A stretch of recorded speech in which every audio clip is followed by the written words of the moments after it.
What's good, AK gang? Welcome back to my channel. It's your boy Angelo Kimbro, and I'm back with another video. And today I'm gonna be reacting to how XXXTENTACION changed an entire generation by Publish X.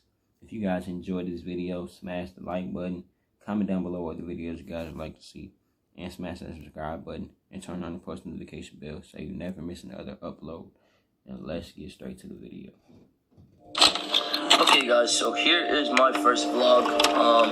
Today I am basically going to tell you guys about myself, because I've never really let you in much, and I feel like that's the best thing to do right now, to let my supporters know really who I am and have an idea on the type of person I am. XXXTENTACION always said he was friendly unless you gave him a reason not to be. But growing up as a kid who would fight anyone at the many different schools he went to, and even spending some time in juvie, meant he was never in one place for too long. And most friends he did make didn't stick around. His behavior was taking a toll on his family, and at a certain point he was kicked out and drifting homeless. Being young and on the streets of Pompano, something as small as having weed could get you in trouble, and it did. The police would arrest him for exactly that. Not long after, he was taken into custody again for trying to steal laptops from a home. Even though everything was going wrong for Jase, one good thing in his life was finally about to happen.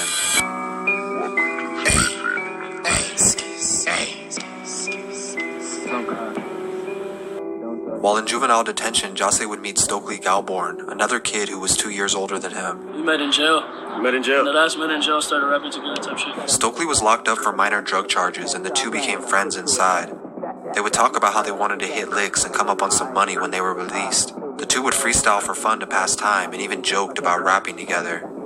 By the middle of 2013, he finished his 6-month program and started at a new school that Stokely also attended, Piper High. Piper was a come-and-go school with a lot of people, and this meant a lot of fights. But that's just who he was. He would fight for any reason, and being in high school, it was only more often until it turned into a weekly thing. Meanwhile, he and Stokely decided they wanted to form a crew for when they hit their licks. This was the beginning of the Very Rare group as a whole. Although they were still getting into trouble, he had something else finally to distract him, and rapping with Very Rare became his new favorite thing to do.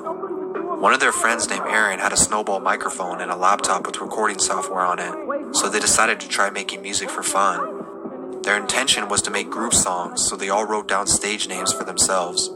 Stokely chose the name Ski Master Slump God, and Jase was the last one to pick a name. He was conflicted between a few options. It was between Master Splinter or Tentacion. He tweeted this out to a friend who replied, "Are you serious? They're unique, but do you really think they would be good stage names?" To which Jase replied, "I don't give a fuck what others think about the name, it's what I want." He decided to go with Master Splinter, but shortly after, changed it and birthed the name XXXTENTACION. Alright, so XXXTENTACION means unknown temptation.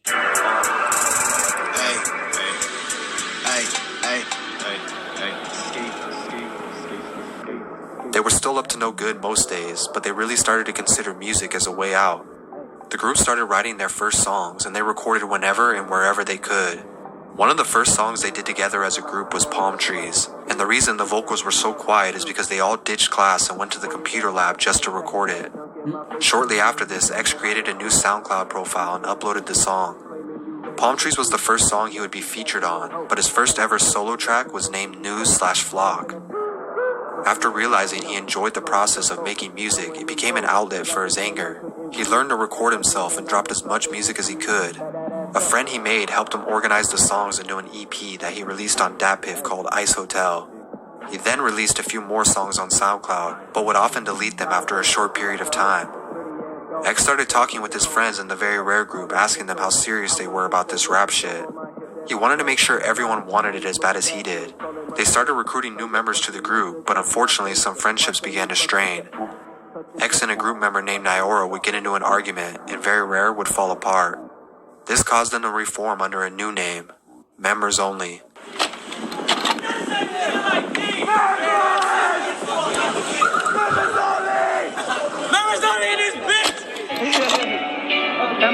Bro, where the hell did this nigga get this footage from, bro?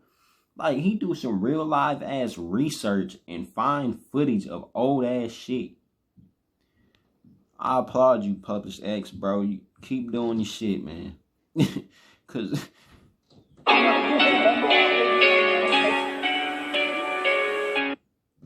Did you know Google makes a phone? Sure, it's beautiful, but it does things other phones can't do, which is how it helps take annoying items out of pictures. Introducing our newest Google Pixel phones.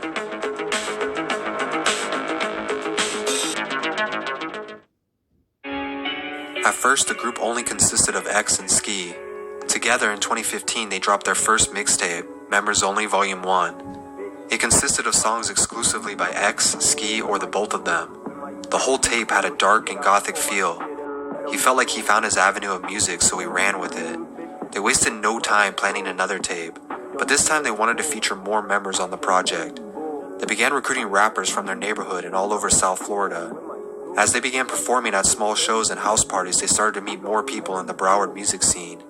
They gained a small following of people who liked how different their style was compared to other artists coming out of Florida at the time. The unique thing about the members only group was many of them didn't even rap, but X didn't care and he shout out to X for doing what he did too, man. Rest in peace, G. He put people who didn't rap and put them in the group with him. And plus the shit that he did with the giving back and all that, like, it as long as everyone was doing something to progress the group, like booking shows, doing artwork, or even making clothes, you had a spot on the team. Because of this, the group grew to a substantial size of rappers, photographers, and designers. X would even get into fights with promoters when he would request 20 people on his guest list. Members Only Volume 2 came out 6 months after Volume 1. This time it featured more artists like Flyboy Tarantino, Enzo, and even a verse from Smoke Perp. This was the turning point in his career. He began to see how his behavior, which stunted his growth most of his life, was finally beginning to benefit him and his crew in the form of music.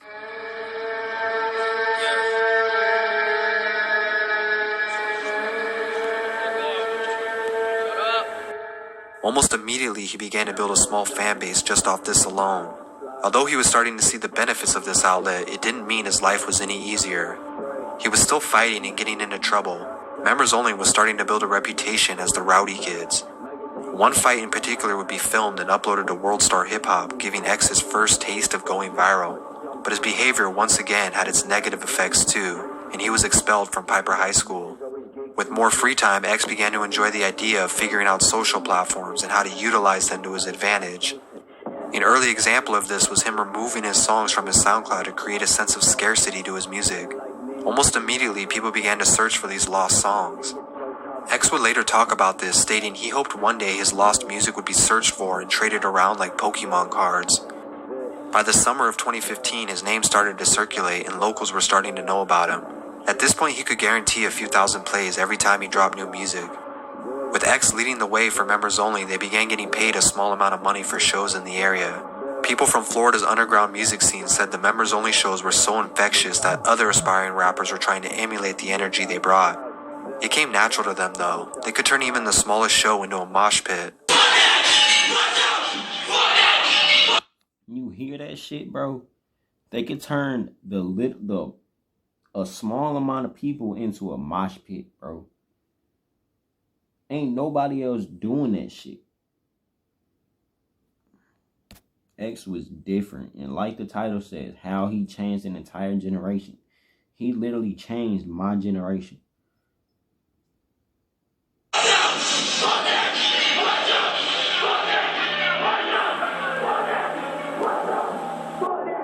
In late 2015, X and a producer named Rojas became acquainted through friends.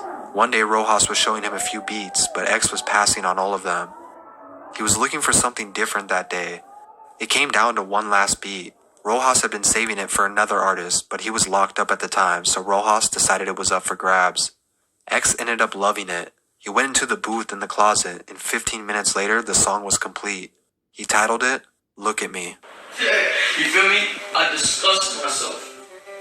Every day, I'll have no pride looking in the mirror. I disgust myself. You know what? It's funny, I love it. I love that I disgust myself. I eat my negativity every single day. And you know what comes out more? More negativity.